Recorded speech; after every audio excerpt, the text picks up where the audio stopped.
Hello there. So let's add and use some visual effects in Higgsfield AI. To utilize this one, make sure you're logged in.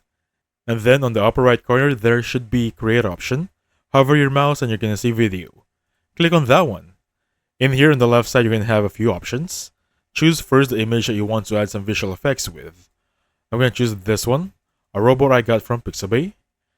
And wait for it to upload. Once you have successfully uploaded it, in here, click on change. So right now it's using the general visual effects. In here you're gonna have a lot, and I mean a lot of options right there.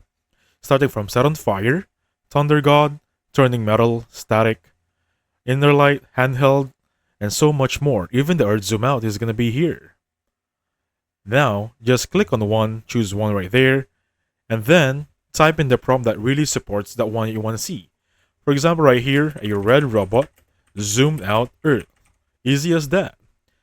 On the settings right there, you can change from 3 seconds to 5 seconds for your final output, and that will determine how many credits that we'll use. And basically, once you're done with everything, click on generate. And that's how you use visual effects in here.